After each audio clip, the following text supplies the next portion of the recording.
Olá, pessoal! Esse é o Seminário 1, Estado da Arte dos Recursos Didáticos nas Dissertações de Mestrado da área de Ensino CAPES, da disciplina de Análise e Produção de Recursos Didáticos do Programa de Pós-Graduação em Educação em Ciências e Matemática do Instituto Federal do Espírito Santo, campus Vila Velha. As alunas que realizaram esse trabalho é a Fernanda Santana, Gabriela Escoto e Gisele Ávila. O produto educacional escolhido foram os jogos didáticos.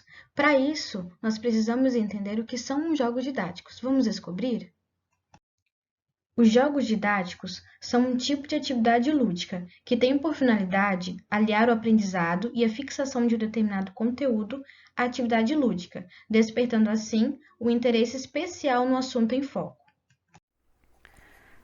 Sendo assim, a nossa primeira dissertação analisada é intitulada Jogo de Tabuleiro Viabilizando a Alfabetização Científica e Tecnológica em Aulas de Física, da autora Daiana Terezinha Pereira Mafra, do ano de 2018, da Universidade do Estado de Santa Catarina. Assim, a dissertação ela envolve o ensino da física que vai além da aquisição somente de conteúdos, mas também que propicia uma condição de analisar, compreender e utilizar os conhecimentos do cotidiano. O jogo sobre a eletricidade proporcionará aos estudantes a capacidade de se alfabetizar científica e tecnologicamente, pois se tornam ativos no processo.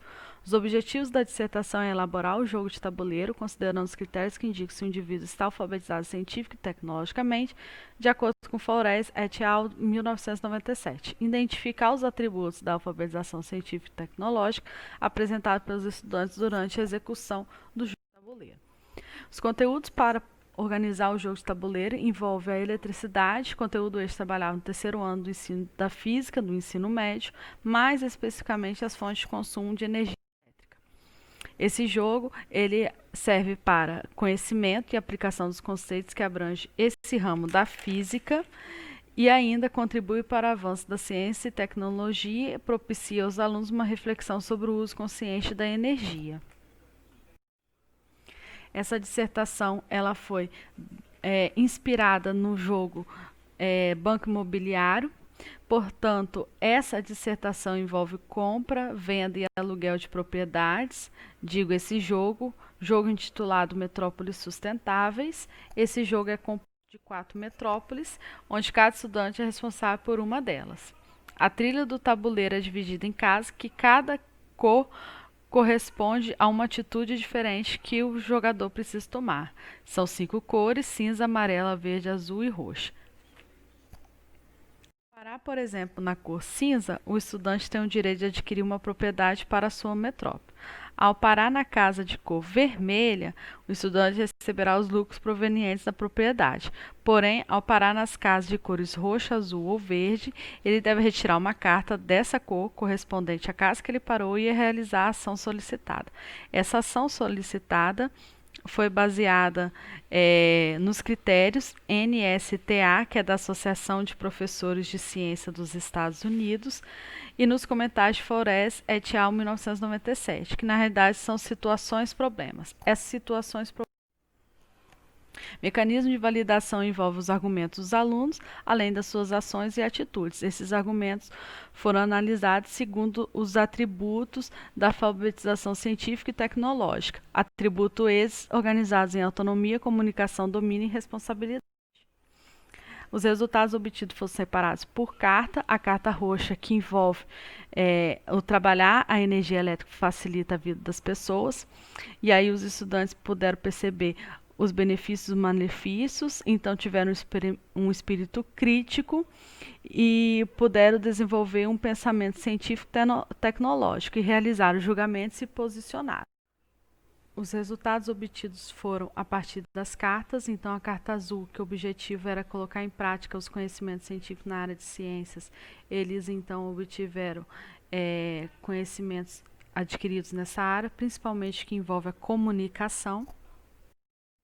Na carta verde, que eles tiveram que colocar os conceitos, o principal atributo que eles dominaram foi o de domínio e responsabilidade. Como considerações finais da autora, ela identificou que o jogo foi bastante interessante, pois teve, sim, indícios da implementação da alfabetização científica e tecnológica. pois favoreceu um ambiente lúdico e de socialização para os alunos. A impressão do grupo que os jogos são interessantes devido à possibilidade de resolver situações, problemas e pensar estratégia de resolução, e ao mesmo tempo promove diálogo e argumentação, contribuindo para tornar os estudantes ativos no processo de ensino e aprendizagem. E agora a gente entra na segunda dissertação, intitulada Ensino de Química para Jovens e Adultos Privados de Liberdade, o jogo como recurso didático. O autor Fernando José Rodrigues, e essa dissertação ela foi apresentada no ano de 2018 na Unicentro Paraná. O pressuposto inicial para o desenvolvimento do produto educacional e dessa dissertação partiu do fato de que muitos jovens e adultos privados de liberdade possuem uma certa dificuldade em aprender a química. E aí isso faz com que eles se sintam desanimados, abandonem a disciplina, enfim. Então, a partir disso, pensou-se em uma maneira de desenvolver um ensino que trouxesse a química de uma forma que não fosse somente teórica. E aí o objetivo geral desse trabalho era verificar então as contribuições de um jogo no processo de ensino e aprendizagem de alunos privados de liberdade com a temática ácido-base. Para isso, foram selecionados alguns experimentos dentro da temática e elaborado um produto didático como um guia para poder construir e aplicar o jogo didático intitulado Quimicando. E também tinha como objetivo específico motivar a compreensão de conceitos da química.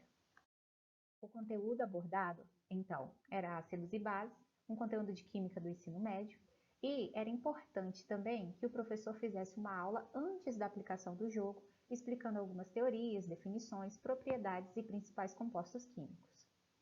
A aplicação da pesquisa, ela se desenvolveu em 2 locais, a Cadeia Pública de Guarapuava e o Centro de Regime Semiaberto de Guarapuava. Quais foram as etapas para a elaboração? Bem, primeiro, o desenvolvimento da atividade lúdica, depois, a aplicação de um questionário, depois, a explanação sobre ácidos e bases, em seguida, a intervenção pedagógica com o jogo, depois, houve uma nova aplicação de questionário e, por fim, a análise qualitativa dos questionários. O método empregado para a construção desse recurso. Foram utilizados materiais baratos, de fácil obtenção e que pudessem ter a entrada liberada nas unidades prisionais, como já foi dito. Substâncias também que não colocassem em risco a integridade física dos alunos. Para ácidos e bases fortes, por exemplo, a fim de se reduzir os efeitos de um possível acidente, foram utilizadas soluções diluídas. Para a validação do produto, primeiro foi feito um questionário antes da aplicação do jogo, para poder ver qual era o nível de conhecimento e o que os alunos já haviam aprendido. Depois do jogo ser aplicado, foi feito novamente o mesmo questionário, para poder ver se houve, então, apreensão de conteúdos e conhecimentos. Em seguida, houve a comparação dos exemplos de substâncias ácidas e básicas encontradas no dia a dia e o ponto de vista dos participantes no questionário de pós-aplicação. E o que mais chamou a atenção foi a participação deles nessa atividade. Como resultado, os alunos apresentaram como devolutiva a seguinte frase, de que eles haviam então conseguido entender de uma forma mais dinâmica e prazerosa. Então a gente percebe que o jogo ele trouxe uma nova perspectiva. Além disso, apesar de ser uma atividade diferenciada, não comprometeu em nada o planejamento escolar previamente desenvolvido e possibilitou maior curiosidade na atividade e no aprendizado. Percebeu-se também que o que mais chamou a atenção dos alunos foram os desafios experimentais e o trabalho da experiência junto ao jogo. Quanto às questões teóricas, os alunos tiveram uma certa dificuldade quando elas integravam fórmulas das substâncias. Mas após a aplicação, questões foram adicionadas para poder melhorar o engajamento do produto. Bom, e aí, de acordo com os resultados mostrados, o jogo sim conseguiu contribuir significativamente para o ensino e aprendizagem de ácidos e bases em turmas das unidades prisionais. Algo que chamou a atenção dos alunos foram os desafios experimentais, com as reações, com mudança de cores nas soluções, e assim se tornou um trabalho assertivo.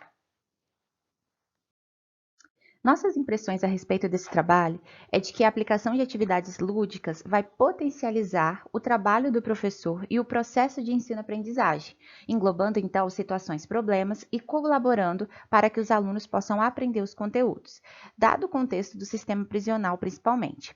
E aí percebe-se que essa preocupação em desenvolver tal produto é extremamente importante e inovadora.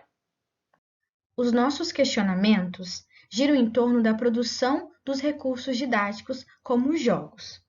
Por isso, levantamos a seguinte pergunta: qual a importância de produtos educacionais que tenham propostas de adaptação de fácil manuseio, baixo custo e elaboração para que se possa ser aplicado nas mais diversas realidades?